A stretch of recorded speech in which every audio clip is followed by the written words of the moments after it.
Continue करते हैं आगे, ठीक है। आज हमने पढ़ना है human respiratory system. Respiratory system पढ़ने से पहले आपको रेस्पिरेशन और ब्रीदिंग में फर्क पता होना चाहिए। देखिए breathing is basically a physical activity. Breathing में सांस लेना, लंग्स की मदद से लेते हैं हम सांस लेना, हवा यहाँ से होते हुए लंग्स तक जाती, लंग्स से कार्बन डाइऑक्साइड मुंह से निकल के बाहर आ जाती है या नाक से बाहर आ जाती, that is called breathing. Breathing के लिए ब्रीदिंग अपरेटस चाहिए। जिनमें ब्रीदिंग अपरेटस नहीं होता वो ब्रीदिंग नहीं करते, रेस्पिरेशन सारे करते हैं।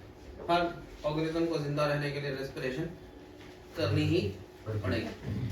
रेस्पिरेशन जो है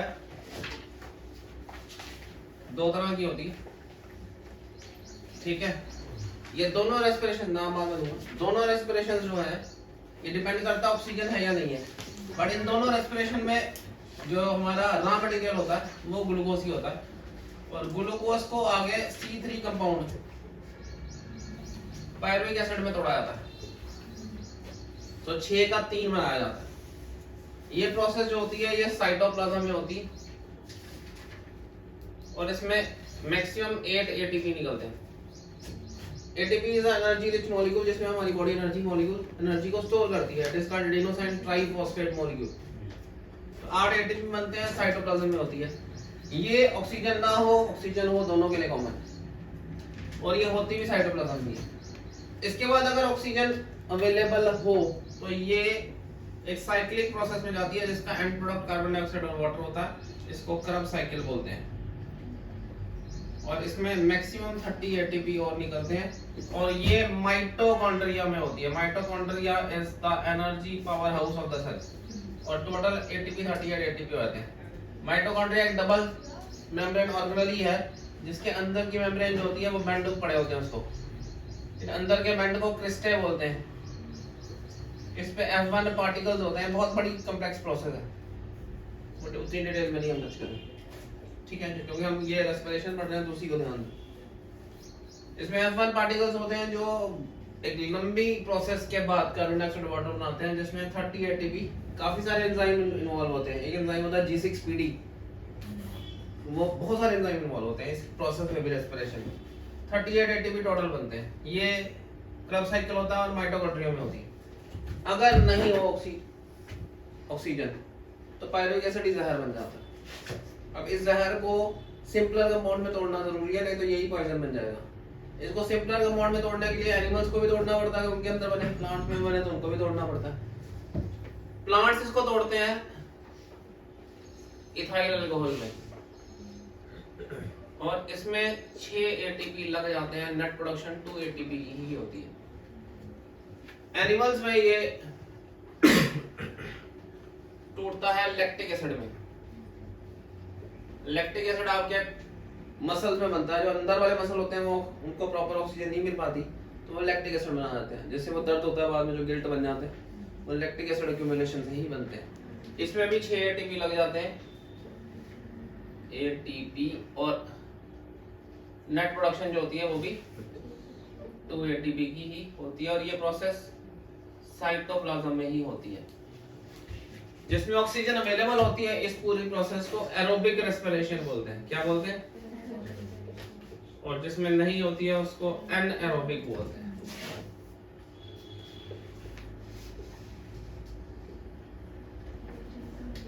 एरोबिक रेस्पिरेशन हाईली एफिशिएंट है, 38 एटीपी तक प्रोड्यूस हो सकते हैं। एनारोबिक रेस्पिरेशन काफी लेस एफिशिएंट है, बट जिंदा रहने के लिए क्या करें, इतना भी करना पड़ता है। बहुत कम एफिशिएंट है, 2 ही एटीपी बनते हैं। एरोबिक रेस्पिरेशन साइटोप्लाज्म माइटोकॉन्ड्रिया दोनों में होती है, एनारोबिक जो होती है सिर्फ साइटोप्लाज्म में ही होती है। पॉइंट समझ आया जी आपको सबको? अब हम इस डायग्राम को देखते हैं। हम सांस लेते हैं, नोस्ट्रिल से लें या माउथ से लें, ये पीछे फेरिंग्स तक पहुंचती है, जहाँ फूड पाइप विंड पाइप इकट्ठे हो जाती है। उसके बाद फूड पाइप पीछे जाती है, विंड पाइप आगे आती है। खाना विंड पाइप में ना जाए, एक ढक्कन होता है, ठीक है। इस ढक्कन को बोलते हैं एपिग्लॉटिस। क्या कहते हैं? इस जगह पे लगा होता है उसको बोलते हैं ग्लॉटिस। ग्लॉटिस के ऊपर एपिग्लॉटिस लगा होता है। इसका मेन काम है कि खाना फूड पाइप में ना जाए। लेटे हुए खाएंगे तो ये मुश्किल होता है, थोड़ा टेढ़ा रहा, सॉरी विंड पाइप में ना जाए। लेटे हुए होंगे हम तो ये हल्का सा टेढ़ा भी हो सकता है, जिसकी वजह से खाना विंड पाइप में जा सकता है। इसलिए खाना बैठ के ही खाना चाहिए। इसके बाद वो अगला पार्ट आता है वॉइस बॉक्स जिसको लैरिंक्स बोलते हैं। उसके बाद ये पाइप्स आती हैं गले में, ये रिंग दिख रहे हैं आपको, टैक किया, इनका क्या काम है, क्या काम करती है, रिंग क्यों डालने पड़ गए? गला वो ना हो जाए इकट्ठा। हाँ, आपने फ्रूटी की पाइप को देखा, जहाँ मोड़ते हैं वहां से बंद नहीं होती है। आपने पुरानी कभी स्ट्रॉ है कोल्ड ड्रिंक पिया जो पतली सी, वो pink colour, orange colour, yellow colour की आती थी, पुरानी स्ट्रॉ, ठीक है, उसमें अगर बड़ी शीशे की बोतल से कोल्ड ड्रिंक पीते थे जब हम, उसके बाद लंबी स्ट्रॉ आती है, अगर जोर से कोल्ड ड्रिंक खींचोगे बीच में चिपक जाती है।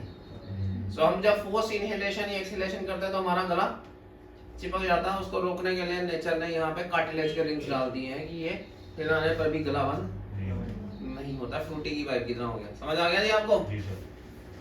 उसके बाद ये ब्रोंकस, आगे ब्रोंकियोल्स और लास्ट में एल्वियोलाई में टूट जाता है। एल्वियोलाई जो है ना बेसिकली उनका मेन काम है सरफेस एरिया को बढ़ाना। एक आदमी का एल्वियोलाई अगर बिछा दिया जाए तो 3 स्क्वायर किलोमीटर का एरिया कवर होता है एक आदमी के एल्वियोलाई से। एल्वियोलाई डबल ऐसे स्ट्रक्चर है, 3 डायमेंशन में ऐसे है, इधर से भी इधर से भी इधर से। इसका मेन काम है, इसी को खोल के बिछाऊं तो कितना लंबा हो जाएगा। इसका मेन काम है सरफेस एरिया को बढ़ाना। इस सरफेस तक ब्लड आ रहा होता है और यहाँ पे एयर आ रही होती है। तो जितनी सरफेस बढ़ेगी उतना ब्लड के बीच में और एयर के बीच में कांटेक्ट बढ़ जाएगा, ठीक है। एयर में ऑक्सीजन का लेवल ज्यादा है तो ऑक्सीजन डिफ्यूज हो जाती है ब्लड में, ब्लड में कार्बन डाइऑक्साइड का ज्यादा लेवल होता है तो कार्बन डाइऑक्साइड डिफ्यूज हो जाती है बीच वाली जो एयर होती है उसमें, ठीक है। हम एक प्रेशर मेंटेन करते हैं और उस प्रेशर से ये जो है कार्बन डाइऑक्साइड यहाँ से बाहर फेंक दी जाती है, ऑक्सीजन अंदर खींच ली जाती है। पॉइंट समझ आ गया? जो लोग सिगरेट पीते हैं उनमें एल्वियोलाई साथ साथ लगे होते हैं। अब सपोज ये दूसरा एल्वियोलाई है,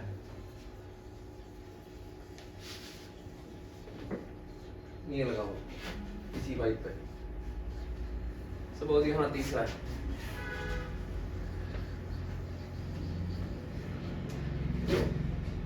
सिगरेट स्मोकर्स में क्या होता है, जो सिगरेट होता है उसका चारकोल यहाँ बैठना शुरू हो जाता है, इसको बर्न कर देता है या इसको खराब कर देता है, चोक कर देता है, चोक नहीं करता, साड़ ही देता है, बर्न कर देता है। अगर ये बर्न हो जाएंगे तो ये अंदर की एक सरफेस जो है वो कम हो जाएगी और बॉडी जब रिपेयर करेगी तो लंग्स ऐसे हो जाएंगे। सो आपका एल्वियोलाई बड़ा हो जाएगा बट सरफेस कम हो जाएगी। जितनी सरफेस कम हो जाएगी उतना आपको सांस लेने में परेशानी होगी। पॉइंट समझ आ गया? इस डिजीज को कहा जाता है एफीसीमा। ये मोस्टली सिगरेट स्मोकर्स में होता है। With the passage of time उनको जोर लगाना पड़ता है, सांस भी वो हाफते हुए लेते हैं क्योंकि उनके एल्वियोलाई का लेवल अंदर घट जाता है जिसकी वजह से उन्हें ज्यादा सांस खींचनी पड़ती है, तो वो फोर्स्ड इनहेलेशन करना पड़ता है उन्हें। पॉइंट समझ आया आपको? डिजीज का नाम क्या बताया मैंने? एफीसीमा। पॉइंट समझ आया जी आपको?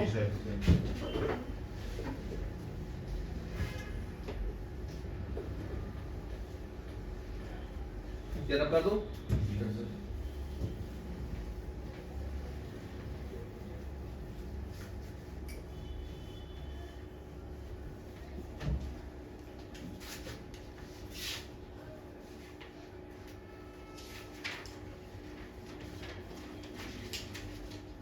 देखिए जी, हमारी बॉडी में ना मसल की एक खासियत है, मसल जो है ना वो सिर्फ कंट्रैक्ट करना जानते हैं, उनको और कोई काम नहीं आता। तो आपके हाथ में जो कंट्रोल्ड मसल होते हैं, मसल 3 तरह के हैं जो आपके कंट्रोल में, स्ट्रेटेड मसल जो आपके कंट्रोल में नहीं है, अनस्ट्रेटेड मसल और हार्ट के muscle, cardiac muscle. Striated muscles में आप जो उनको कंट्रोल कर सकते हैं वो सिर्फ कंट्रैक्ट कर सकते हैं। सो आपके हाथ में जो कंट्रोल कर मैकेनिज्म, आपकी बॉडी के जो हाथ कंट्रोल में जो मैकेनिज्म है वो है मसल को कंट्रैक्ट करना। अगर मसल काउंटर काम करते हैं, यहाँ भी काम करते हैं, यहाँ भी काम करते हैं, तो फिर पेयर ऑफ मसल्स होंगे, एक यहाँ कंट्रैक्ट कराएगा, एक यहाँ कंट्रैक्ट कराएगा। ये हो गया बाइसेप्स, ये हो गए ट्राइसेप्स। समझ आ गया आपको? सब पेयर ऑफ मसल होते हैं। ये जो एल्वियोलाइज होते हैं, ठीक है, ब्रोंकस या ब्रोंकियोल्स होते हैं, ये जो ब्रोंकस दिख रहा है आपको ब्रोंकस, इनके मसल्स भी कंट्रैक्ट कर रहे होते हैं। एक सिचुएशन आती है जहां पे अगर कंट्रैक्ट किया तो काउंटर मसल काम नहीं कर रहा और ये रिलैक्स नहीं हो रहा, इसको बोलते हैं स्पाज्म। क्या बोलते हैं? सो मसल स्पाज्म में क्या होता है, एक तरफ की मूवमेंट होती है, दूसरी तरफ काउंटर मूवमेंट। अगर ब्रोंकस की स्पाज्मेटिक कंट्रैक्शन हो जाए और वो खुले ना तो सांस कैसे लोगे? ये जो अटैक होता है जहाँ ब्रोंकस जो है वो स्पॉस्मेटिक कंट्रैक्शन में चले जाते हैं और रिलैक्स नहीं कर पाते हैं, इसको अस्थमा कहते हैं। क्या कहते हैं? तो spasmodic contraction of bronchus and bronchioles, जिससे कंजेशन हो जाती है सोलर म्यूकस मेम्ब्रेन की, इसको हम अस्थमा कहते हैं। ब्रोंकाइटिस जो है वो इन्फेक्शन है ब्रोंकी की, उसमें भी वैसी सिचुएशन ही हो जाती है। ठीक है, एनाबॉलिज्म कैटाबॉलिज्म मैग्लोन तीनों मैंने बता दिए। ठीक है जी।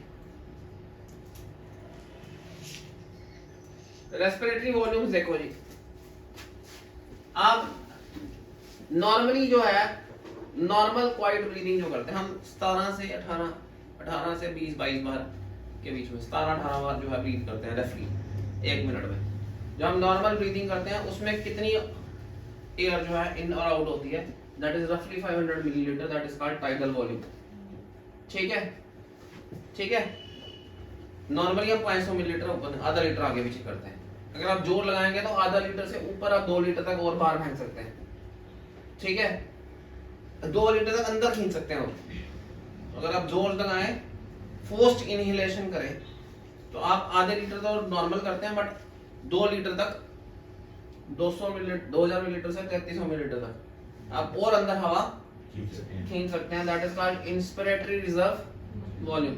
और जोर लगा के अगर बाहर फेंके हवा तो 1 लीटर तक और हवा बाहर फेंक सकते हैं, that is called expiratory reserve volume.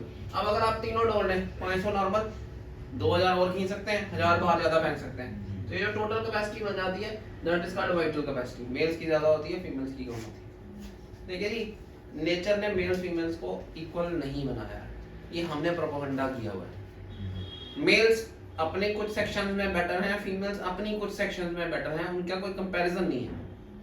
जो मेल का विजन होता है ना वो किसी पिन पॉइंट प्लेस पर ज्यादा होता है, वो पूरे का पूरा व्यू एक विजन में नहीं देख सकता। फीमेल का जो विजन होता है ना वो पूरे व्यू का एक जैसा होता है। मम्मी कई बार बोलती है जा ये बटन ले आ, आप फ्रिज खोलते दिखता ही नहीं, ठीक है। और लड़कों को ज्यादा नहीं दिखेगा, उनकी गलती नहीं है, वो बटर ही ढूंढ रहे होते हैं BUTT यार, उनको दिखता ही नहीं बटर। उल्टा पड़ा होगा तो बटर दिखेगा ही नहीं, फिर वहां से आवाज मारते हैं वहां नहीं दिख रहा, मम्मी बोलती है वो उधर पड़ा हुआ है। मम्मी ने फ्रिज खोल के ऐसे बंद किया होगा ना तो भी उसको पूरा पता होगा कौन सी चीज कहाँ है। तो विमेन का विजन ही ऐसा होता है,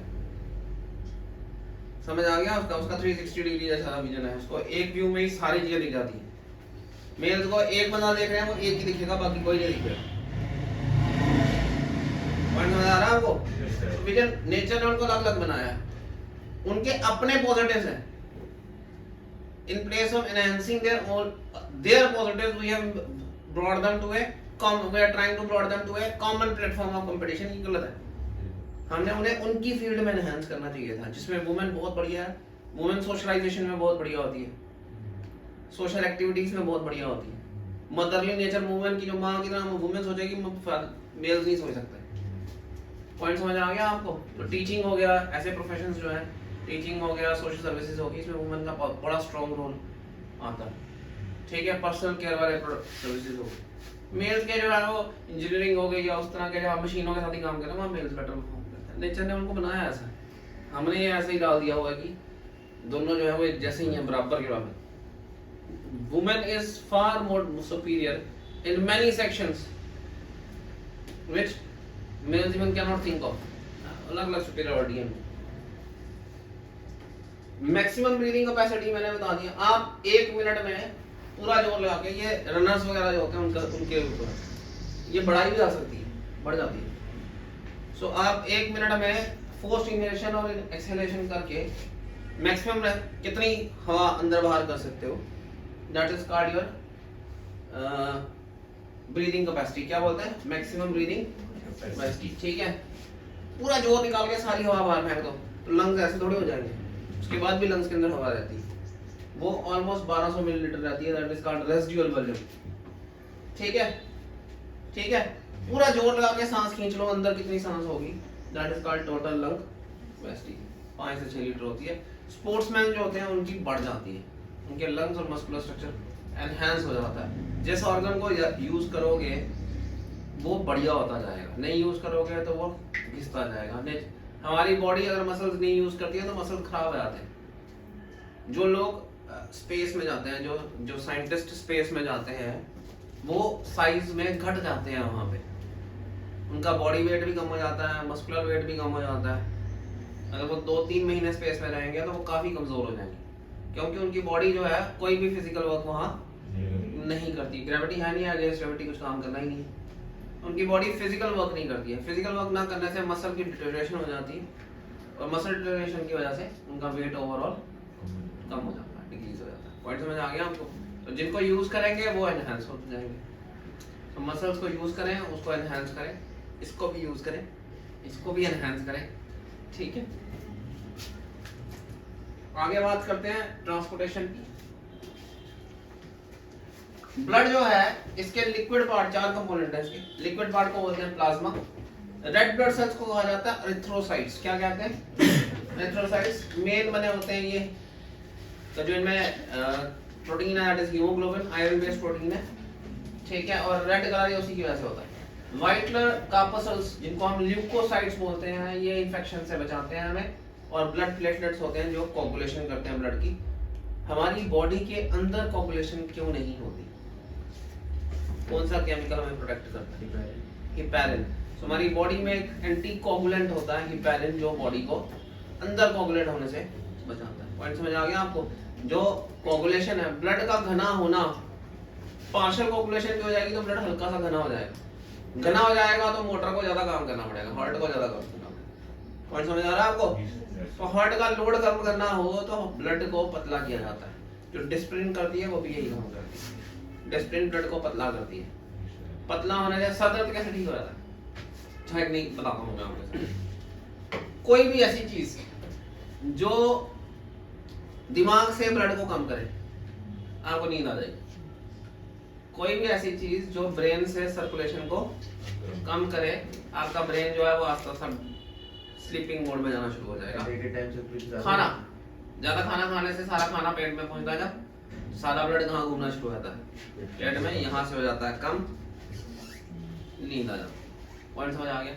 शराब पीने से नर्वस सिस्टम तो होता ही है, सर्कुलेशन बढ़ा देता है वो स्किन तक। गर्मी लगती है शराब पीने वालों को, स्किन तक सर्कुलेशन बढ़ा देता है। सर्कुलेशन अगर स्किन तक बढ़ जाएगी तो ब्रेन से कम हो जाएगी। ब्रेन से कम होगी तो उससे भी नींद आती है। तो ऐसी कोई भी मैकेनिज्म जो ब्रेन सर्कुलेशन कम कर दे, उसे नींद आती है।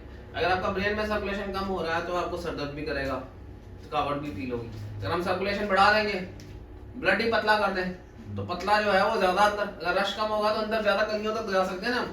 ज्यादा बड़ी गाड़ी होगी वो नहीं जा सकती, छोटी छोटी गाड़ियां करते जाएंगे तो अंदर तक जा सकती। तो ब्लड पतला होगा तो अंदर वेसल्स तक जा पाएगा, अंदर वेसल्स तक जा पाएगा तो उनको ऑक्सीजन सप्लाई मिलेगी। उनकी ऑक्सीजन सप्लाई मिलेगी तो एफिशिएंसी बढ़ेगी उनकी। वैसे हो गया जैसे फूड मिल गया। पॉइंट समझ आ रहा है आपको? एफिशिएंसी बढ़ेगी तो ब्रेन का सर दर्द जो है, तो डिस्प्रिन से सर दर्द ऐसे कम होता है। पॉइंट समझ आया आपको? तो सर्कुलेशन को बढ़ाती है, ब्लड को पतला करके। ये ब्लड थिनर्स होते हैं, ब्लड को पतला करते हैं ताकि मोटर का लोड कम हो जाए। पॉइंट समझ आ रहा है? रेड ब्लड सेल्स के बारे में करते हैं। ये छोटे होते हैं, माइन्यूट, सर्कुलर बायकनकेव होते हैं। ऊपर से देखेंगे तो सर्कल की तरह, और साइड से देखेंगे तो बायकनकेव, बीच में पतले, साइडों से मोटे, ठीक है। इनमें कोई न्यूक्लियस नहीं होता, मजदूर होते हैं। पैदा होते हैं बोन मैरो में, हड्डी के अंदर बोन मैरो होता है। मरते हैं, जो कई जगहों में लिवर लिखा हुआ है, लिवर भी इसको खत्म करने का काम करता है, बट मेन काम करती है पित्ती, spleen. So they are called the graveyards of the red blood cells. 120 दिन के मजदूर होते हैं, पैदा होते हैं, मेन काम है ऑक्सीजन ट्रेवल करना, जिंदगी भर यही काम करते हैं, उसके बाद मर जाते हैं। बॉडी इनको साफ सुथरा करती है, इसमें से काम की चीजें निकाल के वेस्ट को एक्सक्रीट कर देती है, एक्सक्रीट कर देती है। पॉइंट समझ आ गया? 4 से 5 मिलियन होते हैं पर सेंटीमीटर क्यूब। बोन मैरो में बनते हैं, स्प्लीन में साफ होते हैं। पॉइंट समझ आ गया आपको? व्हाइट ब्लड सेल्स काफी बड़े होते हैं, न्यूक्लियस भी होता है इनमें, कलरलेस होते हैं, कोई कलर नहीं होता। 4 से 5,000 ही होते हैं पर सेंटीमीटर क्यूब में। और ये 2 कैटेगरी में आते हैं, जिनमें दाने दिखते हैं उनको ग्रेन्युलोसाइट्स बोलते हैं, जिनमें दाने नहीं दिखते हैं उन्हें एग्रेन्युलोसाइट्स बोलते हैं। ग्रेन्युलोसाइट्स में है न्यूट्रोफिल्स, एसिनोफिल्स, बेसोफिल्स।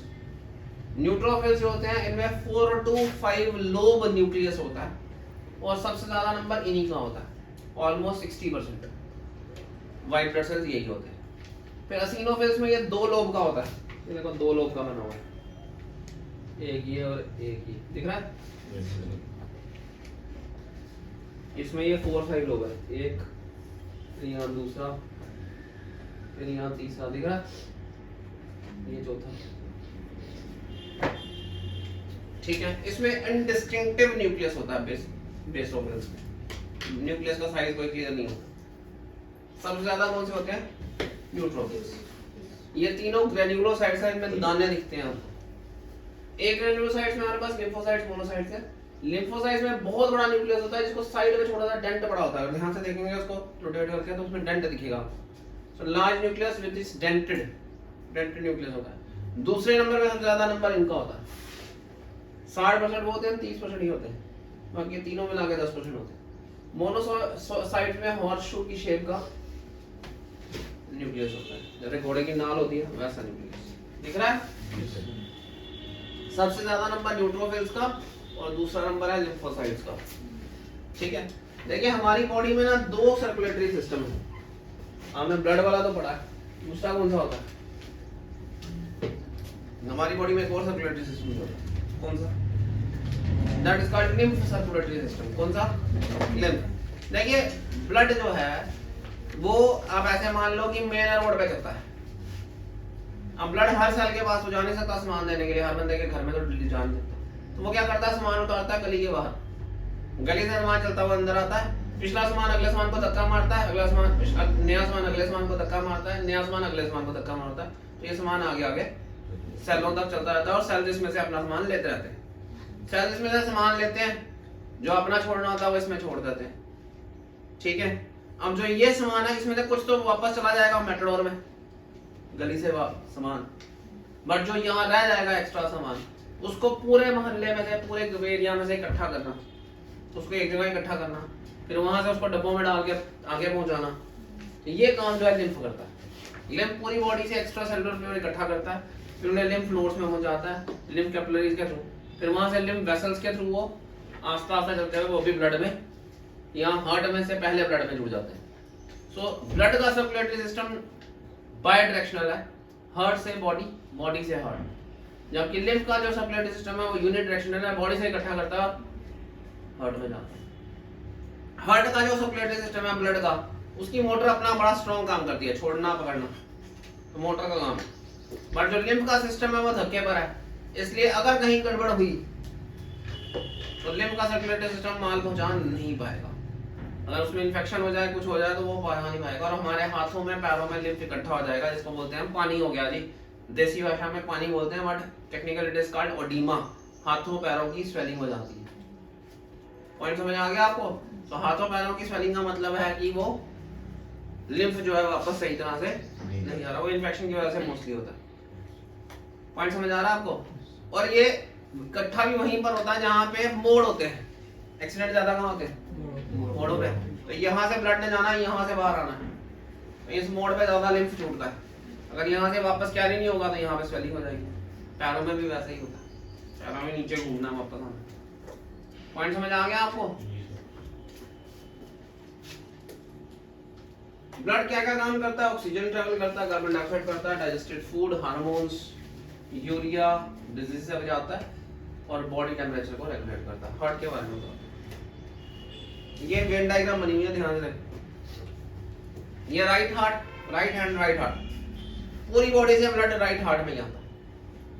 हार्ट के 2 कंपोनेंट, ऊपर वाले ऑरिकल्स, नीचे वाले वेंट्रिकल्स, पूरी बॉडी से ब्लड किसमें आता है? राइट ऑरिकल में। राइट हैंड, राइट हार्ट, याद रहेगा? याद रखना कि राइट हैंड, राइट वाले हार्ट में पूरी बॉडी से ब्लड आता है। अब इसको कंफ्यूज नहीं करना क्योंकि बार-बार गलती यही होती है। सो पूरी बॉडी से ब्लड होकर राइट ऑरिकल में आता है। हम मानते हैं हार्ट से ऊपर के ऑर्गन सुपीरियर है, नीचे वाले ऑर्गन इंफीरियर है।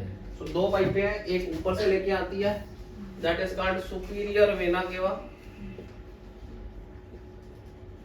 और एक नीचे से लाती है, that is called inferior vena cava. Blood पहुंच जाता है राइट ऑरिकल में, राइट ऑरिकल से जाता है राइट वेंट्रिकल में, इसमें आता है राइट वेंट्रिकल में। यहाँ 3 ढक्कनों वाला वेल्व है, ये जो वेल्व है इसमें 3 ढक्कन है।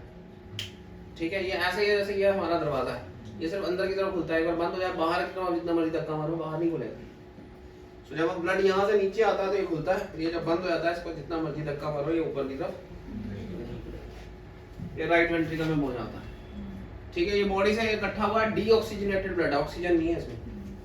यहाँ से यहाँ पहुंचा राइट वेंट्रिकल में, यहाँ से जाता है लंग्स में, लंग्स से ऑक्सीजनेट होके ये आता है लेफ्ट वेंट्रिकल में। किसमें? लेफ्ट वेंट्रिकल से जाता है लेफ्ट वेंट्रिकल में। यहाँ 2 ढक्कनों वाला वेल्व है, इस साइड ट्राइकस्पिड वेल्व है, वहां पे डाइकस्पिड वेल्व है। पॉइंट समझ आ गया आपको? यहाँ से आता है लेफ्ट वेंट्रिकल में, और लेफ्ट वेंट्रिकल में अयोर्टा के थ्रू पूरी बॉडी में।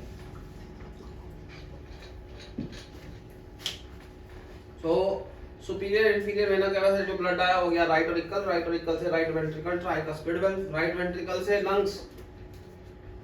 हम पहले मानते थे जो प्योर ब्लड है कैरी करने वाले वेसल्स होते हैं उनको आर्टरीज, जो इम्प्योर ब्लड ट्रेवल कराते हैं वो वेन्स। बट अब हम बोलते हैं जो हार्ट से बाहर लाते हैं वो आर्टरीज, जो हार्ट के अंदर लेके जाती हैं वो वेन्स। तो ये हार्ट के बाहर ला रही है, ये भी आर्टरी है। समझ आ गया? दिस इज पल्मोनरी आर्टरी, ये लंग में लेके जाती है।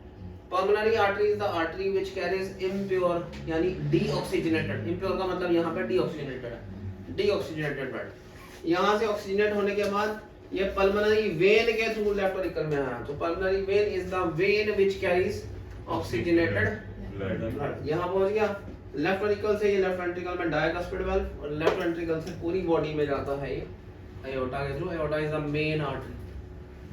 पॉइंट समझ आ गया जी आपको?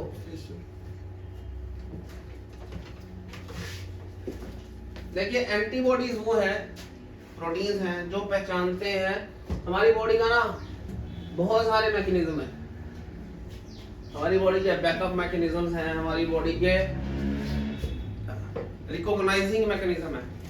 एंटीबॉडीज वो प्रोटीन्स हैं जो रिकॉग्नाइज करते हैं कि ये मेरा पार्ट है या नहीं है। आपने देखा होगा कई बार ना शीशे का पीस हाथ में चुभ जाता है, आप जितना मर्जी ढूंढते हैं वो नहीं दिखता है, ठीक है, दिखता नहीं है, तो आप छोड़ देते हैं। 3-4 दिन के बाद रेडनेस क्रिएट हो जाती है और उसके बीच में शीशे का पीस क्लियर दिखना शुरू हो जाता है। हमारी बॉडी रिकॉग्नाइज कर लेती है कि ये फॉरेन पार्टिकल आ गया, और वो उसको मारने के लिए अपना पूरे सोल्जर्स खड़े कर लेती है। हमारी बॉडी का जो रिकॉग्नाइजिंग मैकेनिज्म है वो एंटीजेंस के बाद होता है, और जो उसे मारने के लिए प्रिपरेशन की जाती है सारी, वो बनाए जाते हैं जो सोल्जर्स, उन्हें एंटीबॉडीज कहते हैं। क्या कहते हैं? एंटीबॉडीज। पॉइंट समझ आ गया आपको? हमारी बॉडी में एंटीबॉडीज रिकॉग्नाइज कर लेते हैं कि ये दुश्मन है, और उसे मारने के लिए सोल्जर्स क्रिएट कर लिए जाते हैं। अभी जो कोविड के आपको इंजेक्शंस लगाए गए, ये इंजेक्शंस जो हैं इसमें ऐसे मान लीजिए कि उन्होंने कोविड का वायरस ही आपको इंजेक्ट किया है, वो वायरस जो आपको नुकसान नहीं पहुंचा सकता। आपकी बॉडी में इंजेक्ट करते ही वायरस, आपकी बॉडी ने उसे रिकॉग्नाइज किया कि दुश्मन का हमला हो गया, और उस दुश्मन को हमले को बचाने के लिए उसने रिकॉग्नाइज करके सोल्जर्स बना दिए। अब आपकी बॉडी में सोल्जर्स तैयार हो गए हुए हैं, और उसे ये भी याद है कि ये कौन से किसके सोल्जर्स हैं। अब वो सोल्जर्स यूज नहीं होते, कुछ डिग्रेड हो जाते हैं, बट रिकॉग्निशन बॉडी की हो गई कि ये वायरस के लिए ये सोल्जर्स चाहिए। अब कभी भी अगर आप पे हमला होगा तो सोल्जर्स भी रिकॉग्नाइज है पहले ही, और बॉडी की रिकॉग्निशन भी है, तो बॉडी को रिकॉग्नाइज करने में और सोल्जर बनाने में टाइम नहीं लगेगा, तो एंटीबॉडीज उसी टाइम क्रिएट हो जाएंगी और हम उससे बच जाएंगे। सो ये इम्यूनाइजेशन का मेन प्रिंसिपल है। हम आपको आर्टिफिशियली जो है एंटीबॉडीज क्रिएट करने के लिए तैयार कर देते हैं, और आपकी बॉडी एंटीबॉडीज क्रिएट करके पहले ही रख लेती है। जिनको लोगों को भी चिकन पॉक्स होता है ना, एक बार चिकन पॉक्स होने पर उसके वायरस को रिकॉग्नाइज करने के बाद एंटीबॉडीज बन जाती हैं। वो एंटीबॉडीज कभी भी दोबारा चिकन पॉक्स नहीं होने देंगी, क्योंकि एक बार एंटीबॉडी बन गई, बॉडी ने उसको रिकॉग्नाइज कर लिया, दोबारा कभी भी जिंदगी में चिकन पॉक्स नहीं होता, क्योंकि उसके एंटीबॉडीज को कभी होने ही नहीं देते।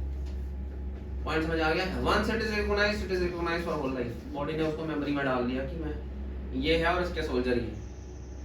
पॉइंट समझ आ गया जी? ब्लड ग्रुप, हमारी बॉडी में ना ब्लड में 3 तरह के बेसिकली एलएलईज होते हैं। ब्लड की जो ब्लड ग्रुपिंग है ना, वो उसके एलएलईज ज्यादा होते हैं। नॉर्मली हमारे पास पेयर ऑफ एलएलईज होते हैं, जैसे मेंडल ने बताया उसने पेयर ऑफ एलएलईज की। ब्लड में हमारे पास 3 एलएलईज का ग्रुप है, वो हम उसकी डिटेल फिर कभी पढ़ेंगे। ब्लड में एक वो जो ब्लड ग्रुप होता है उसमें रिकॉग्नाइज करने के लिए ब्लड ए ग्रुप वालों के पास ए के एंटीजन होते हैं। सो ए के एंटीजन ए को रिकॉग्नाइज कर सकते हैं, बी को दुश्मन मानते हैं, इसलिए बी के अगेंस्ट एंटीबॉडीज होती है। बी वाला ब्लड ग्रुप जो होता है वो बी को रिकॉग्नाइज कर सकता है, इसलिए उसके पास एंटीजन्स बी के होते हैं। वो ए को रिकॉग्नाइज नहीं करता, इसलिए ए के अगेंस्ट दुश्मन होते हैं, ए के अगेंस्ट एंटीबॉडीज होती है। ए बी वाला दोनों को रिकॉग्नाइज कर लेता है, किसी के अगेंस्ट एंटीबॉडीज नहीं होती है। ओ वाला किसी को रिकॉग्नाइज भी नहीं करता, तो उसकी सबके अगेंस्ट एंटीबॉडीज है, वो ए के अगेंस्ट भी है और बी के वाला। सो ए बी वाला जो है किसी से भी ब्लड ले सकता है, क्योंकि उसे ए भी रिकॉग्नाइज है, बी भी रिकॉग्नाइज है। ओ वाला किसी से भी नहीं ले सकता, क्योंकि वो किसी को रिकॉग्नाइज नहीं करता। So A B is a universal acceptor, O is a universal donor. इनके साथ ना एक और एंटीजन देखा गया जो अब हमें जरूरी है देखना, वो भी ब्लड में, और that is called RH factor. ये रिहर्सल्स मंकी में आया था, वहां देखा गया था। 85% लोगों में ये प्रोटीन होता है, तो हम उन्हें पॉजिटिव लिखते हैं, जिनमें नहीं होता उन्हें हम नेगेटिव लिखते हैं। सबसे रेयर ग्रुप आ गया वो नेगेटिव। अगर आप 25% भी कर लें तो ये 25% रहे, और उस 25% का भी 85% 85% प्लस होंगे, 15% नेगेटिव होंगे, तो 15% 85 का बन गया 3 से 4%, 3% के क्लोज। सो पूरे के पूरे 100% में से 3% ही ऐसे लोग हैं जो ओ नेगेटिव हैं, और ये किसी से और ब्लड नहीं ले सकते, तो यही रेयर ग्रुप था और यही खतरनाक ग्रुप होता है। सर वो जो एबी होता है वो ओ को भी रिकॉग्नाइज करता है? मैम एबी में किसी को वो उसके पास सब सारे एंटीजन हैं, समझ आ गया हमको? वो ए को भी रिकॉग्नाइज करता है, बी को भी करता है, बी को भी करता है, तो उसके पास एंटीजन का पंगा ही कोई नहीं है, इसके पास है ही नहीं है, तो इसको ये रिकॉग्नाइज किसी को नहीं कर सकते। पॉइंट समझ आ गया जी? ब्लड क्लॉटिंग करते हैं, देखिए जहां लग जाता है वहां पे जब टिश्यू इंजर्ड टिश्यू होता है, वहां जब ब्लड प्लेटलेट्स पहुंचते हैं तो एक केमिकल रिलीज करते हैं जो इज कॉल्ड थ्रोम्बोप्लास्टिन। क्या बोलते हैं? थ्रोम्बोप्लास्टिन ब्लड में ही एक डिसॉल्व्ड प्रोटीन होता है प्रोथ्रोम्बिन, उसको थ्रोम्बिन में कन्वर्ट कर देता है। ठीक है, थ्रोम्बिन और कैल्शियम आयंस जब मिलते हैं तो वो एक प्रोटीन होता है फाइब्रिनोजन, उसको फाइब्रिन में कन्वर्ट करते हैं, जो कि ब्लड से इनसॉल्युबल हो जाता है। ये ऐसा ही है जैसे दूध है आपके पास, और दूध में ही सब कुछ होता है, जब दूध फटता है तो वो पानी से अलग हो जाता है, और उसमें आपको पनीर के धागे भी दिखते हैं, दाने भी दिखते हैं। इन धागे दाने अलग अलग स्ट्रक्चरों को हम प्रेसिपिटेट्स बोलते हैं। सो बेसिकली जो कोगुलेशन होती है मिल्क की, उसमें प्रेसिपिटेट बन जाता है फैट्स के, फैट और कार्बोहाइड्रेट के प्रेसिपिटेट अलग हो जाते हैं पानी से। इसी तरह यहाँ प्रेसिपिटेशन हो जाती है, और इनसॉल्युबल प्रोटीन जो कि ब्लड में ही था वही से इनसॉल्युबल प्रोटीन बन जाता है फाइब्रिन, जो कि इनसॉल्युबल होता है, उसमें वैसे ही धागे बन जाते हैं, दाने बन जाते हैं। उन धागे दानों का जो स्ट्रक्चर बनता है रफ सा मैश, उस मैश में आरबीसी फंस जाते हैं और वो एक तरह की जाली बंद हो जाती है, इसे हम ब्लड क्लॉट। पॉइंट समझ आया जी आपको? ब्लड बॉडी, हमारी बॉडी का ना मैंने अभी बताया था कि बड़ा स्ट्रॉन्ग डिफेंस मैकेनिज्म है। अगर आप खाना नहीं खाएंगे ना तो आपको एक समय के बाद भूख लगेगी भी नहीं। आप जैसे हम होता है सुबह खाना नहीं खाया हुआ, शाम को भी नहीं खाया, अगले दिन हमें बंदा ऐसा लगता है कि हम अगर इंसान मिल जाए उसको भी खा जाए, लगता है ना ऐसे, इतनी भूख लगी होती है। ये 3 4 5 6 7 8 दिन तक ही होता है। जब जैसे ही बॉडी को लग गया कि अब बाहर से नहीं आना है, तो वो इस मैकेनिज्म को बंद कर देती है, तो भूख वाला मैकेनिज्म जो है digestive system mechanism shut down कर दिया जाता है, और वो रिप्लेसमेंट सिस्टम शुरू कर देती है। रिप्लेसमेंट में वो क्या करेगी, फैट खाना शुरू कर देगी। जब वो सारा फैट खा लेगी फिर वो आपको खाना शुरू करेगी आपके मसल्स, तो जब मसल खा लेगी फिर वो लेस वाइटल ऑर्गन्स पे आ जाएगी। जिस दिन वो खा लेगी उसके बाद वो वाइटल ऑर्गन्स पे आएगी, जब वाइटल को खाएगी तो डेथ हो जाएगी। जतिन दास की डेथ 64 डेज के बाद हुई थी, 64 डेज उसने कुछ नहीं खाया। बीच में खाता बेटा, बीच में खा लो फिर वापस स्टार्ट खाएगा ही नहीं जाएगा ना, ये इंजन ही बंद हो, पाइपें ही बंद हो गई सारी। आप यहाँ से अंदर करोगे इंसर्ट ही नहीं होगा, अंदर ही नहीं जाएगा कुछ। इसीलिए जब आपको जो व्रत रख लेते हैं 5 या 10 दिन के, ऐसे हंगर स्ट्राइक पे चले जाते हैं, उनको पहले दिन जूस से शुरू करते हैं, जूस भी नहीं उतरता उनके अंदर, तो जूस भी वोमिट कर देते हैं। सिस्टम यहाँ से यहाँ बंद हो गया, भाई यहाँ तक जाएगा, यहाँ से बाहर आ जाएगा। उनका पूरा का पूरा सिस्टम ही मैकेनिज्म ही शट डाउन कर देती है। बॉडी का बड़ा सिस्टम, बढ़िया सिस्टम है यार। आपको यहाँ दर्द हो रही है तो कांटा चुभ गया, बड़ी दर्द हो रही है, बड़ी दर्द हो रही है। कितने देर में आपकी ये दूसरा हाथ जो है ना खिड़की में आ गया, इसमें अब इससे ज्यादा दर्द हो रही है। जब इसमें दर्द हो रही है ना, तो ये दर्द बंद हो जाएगी अपने आप, यही में दर्द हो रही होगी। अभी इसमें इतनी हो रही थी, आप परेशान थे, वो भूल जाएंगे आप, इसमें शुरू हो जाएगी। सो रिप्लेसमेंट सिस्टम पे चली जाती है। पॉइंट समझ आ रहा है आपको? जी सर।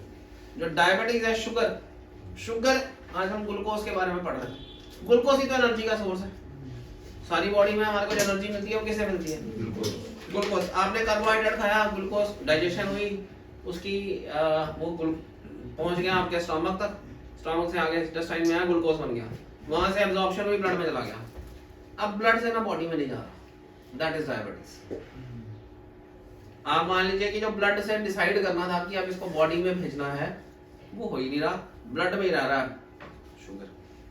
अब ब्लड, शुगर ही खाने का सोर्स है, एनर्जी का सोर्स, और शुगर जिसको सेल को मिलनी चाहिए उसको नहीं मिल रही ब्लड में। सेल को नहीं मिलेगी तो सेल को ऐसे लगेगा जैसे खाने का सिस्टम बंद हो गया। अभी मैंने बताया जैसे बॉडी ने खाना, बॉडी व्रत पे चली गई है, बॉडी ने हंगर स्ट्राइक कर दी है। अब बॉडी का हंगर स्ट्राइक हो जाएगी तो बॉडी क्या शुरू करेगी यूज करना? पहले ही ऑर्गन जादू है। सबसे पहले फैट्स, फैट को यूज करती है ना तो कीटोन्स बनते हैं। तो आपके यूरिन में कीटोन आना शुरू हो जाएंगे। अगर यूरिन में कीटोन आ रहे हैं वो इंडिकेटर होता है कि कीटोसिस हो गया होगा। कीटोसिस का इंडिकेटर होता है कि ग्लूकोज यूज नहीं हो रहा इसकी बॉडी में। वो कीटोसिस आने का मतलब है कि पॉइजन बनने शुरू हो गए आपकी बॉडी में। जब भी आप अपनी बॉडी के फैट्स यूज करना, प्रोटीन्स को प्रोटीन्स मानना शुरू कर देंगे, फैट यूज करेंगे तो आपका वेट घटना शुरू हो जाएगा। अगर आपका एक महीने में 10 किलो वेट घटता ना, इंडिकेटर है कि नॉर्मली घटे, इंडिकेटर शुगर होगी। उसका होता क्या है कि बॉडी का जो आप खाना खा रहे हैं वो ब्लड में रह रहा है, बॉडी के लिए हंगर स्ट्राइक हुई है सेलों के लिए। सेल जो है वो ना फैट खा लेंगे, फैट के बाद जब प्रोटीन खाना शुरू करेंगे कीटोन्स बनने शुरू हो जाएंगे, पॉइजन क्रिएट होना शुरू हो जाएंगे अंदर, vital organs, less vital organs खा जाएंगे। जो लोग जिनको थोड़ी शुगर होती है 20-22 सालों में किडनी खराब हो जाती है उनकी। किडनी जब भी आपको शुगर का ऊपर नीचे होगा, बॉडी ऑर्गन्स में हमला कर देगी, उसमें से खाना निकालना शुरू कर देगी, तो ऑर्गन्स खराब कर देती है।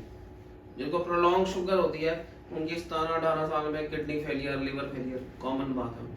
शुगर में ध्यान रखना चाहिए बड़ा, डायबिटीज में। अब शुगर अगर ब्लड में ज्यादा है तो ब्लड को क्या नुकसान है? ब्लड को क्या नुकसान है? पहला, ब्लड घना हो गया। ये ऐसे ही हो गया जैसे पानी में आपने चीनी घोली हुई है। ब्लड अगर घना हो गया तो उस घने ब्लड को चलाने के लिए मोटर को काम ज्यादा करना पड़ेगा, तो मोटर के लोड बढ़ जाएगा। अब 2 बंदे धक्का मारते हैं तो दरवाजा नहीं खुलता है, अगर 50 बंदे धक्का मारेंगे दरवाजा ही उखड़ जाएगा, तो वेल्व भी उखड़ जाएंगे अगर ज्यादा रश हुआ। समझ आ गया आपको? घना जो है रश, घना मतलब ज्यादा रश पानी नॉर्मल पाइपों से गुजर नहीं पाएगा, तो पाइपों से गुजरना उसके लिए मुश्किल, जो वेसल्स में से गुजरना है वो मुश्किल हो जाएगा उसके लिए। पॉइंट समझ आ रहा है? कैल्शियम आयंस होने चाहिए नॉर्मल 1 नंबर पे। कैल्शियम आयन को का वर्किंग घटा देंगे शुगर। ग्लूकोज ज्यादा हो गया ब्लड में तो कैल्शियम आयन अपना काम नहीं कर पाएंगे। कैल्शियम आयन अपना काम नहीं करेंगे, कोगुलेशन नहीं होगी। शुगर के पेशेंट को लगती है कोगुलेशन नहीं होती उसकी, लंबा लंबा जाता है कोगुलेशन। समझ आ रहा है? उसको क्लॉट ही नहीं बनता। शुगर का जो इफेक्ट है उसमें एक इफेक्ट ये है कि नर्वस सिस्टम वीकन करती है। ब्लड में बढ़ जाएगी शुगर तो नर्वस को वीक करेगी, नर्व सिस्टम को वीक करेगी तो आपको पेन का मैसेज ही नहीं आएगा। पेन का मैसेज बड़ा जरूरी है। आपको यहाँ लगती है, आप देखते हो, दवाई लगाते हो, आपको लगे खून निकल रहा है, आपको पता ही नहीं है, दर्द ही नहीं हो रही, खून निकलता रहेगा, आधा लीटर खून निकल गया तो काम खराब हो जाएगा। 2 यूनिट तक खून निकल जाए तो बंदा जो है वो अपने ऊपर कंट्रोल लूज कर देता है। समझ आ गया आपको? इसको डॉक्टर्स के टर्म में बोलते हैं शॉक में चला गया। शॉक का मतलब ये नहीं होता कि शॉक लग गया उसको, इसका मतलब होता है कि उसको अपने ऊपर कंट्रोल जो है वो बेहोश हो जाता था, कोमा नहीं होता, बेहोश हो जाता, अपने ऊपर कंट्रोल नहीं रहता, शॉक में जाता था। तो क्या पॉइंट बोल रहा था, कहाँ से शुरू हुआ था? हाँ, कोगुलेशन को रोकेगा। फिर नर्वस सिस्टम पेन ही नहीं होगी, उसको हार्ट अटैक होगा, नॉर्मल हार्ट अटैक होता है, बंदा बोलता है बचाओ मुझे, ले जाओ हॉस्पिटल, यार जान मेरी निकल रही है, तो चीखता है, इतना दर्द होती है। शुगर वाले पेशेंट को दर्द ही नहीं होनी, वो बोलेगा कुछ हो रहा है यार, पता नहीं यहाँ हो रहा है, पता नहीं यहाँ हो रहा है, वो कोलैप्स कर जाएगा, उसको दर्द नहीं होगी शुगर। तो उसको लग जाए तो खून निकल रहा, उसको दर्द नहीं होती, उसको हार्ट अटैक होगा, दर्द नहीं होगी, नॉर्मल पेन की जो है वो इन्फ्लुएंस हो जाती है। तो डायबिटीज के मल्टीपल इफेक्ट्स हैं, एक इफेक्ट नहीं है। सर डायबिटीज वाले का हर महीने 10 किलो के करीब वेट नहीं, डायबिटीज जब होती है, मेरा कहना था कि अगर किसी का ड्रामेटिकली 10 किलो एक महीने में घटता है तो वो इंडिकेटर है कि डायबिटीज है। हर महीने नहीं घटता। जब आप शुगर को कंट्रोल करोगे ब्लड के अंदर, अब शुगर ब्लड से उठा के लेके जानी है सेल्स में, तो मेन कंट्रोलर जो है वो इंसुलिन है, पैंक्रियास कंट्रोल करता है। तो आपको इंसुलिन की डोज लेनी पड़ेगी या उसके सब्स्टिट्यूट्स होते हैं वो डालने पड़ेंगे आपको मेडिसिन की फॉर्म में। जिससे वो रेगुलेट करते हैं कि कितनी शुगर ब्लड में रखनी है और कितनी निकाल के। आप मान लीजिए दरवाजा काम नहीं कर रहा तो दरवाजे को समझाना पड़ता है कि भैया इतनी रखनी है, इतना नहीं है, तो वो मैकेनिज्म मेंटेन किया था वो मेडिसिन के थ्रू फिर किया जाता है। ठीक है जी, ब्रेक ले लो फिर एक्सक्रीटरी सिस्टम करते हैं। Thank you.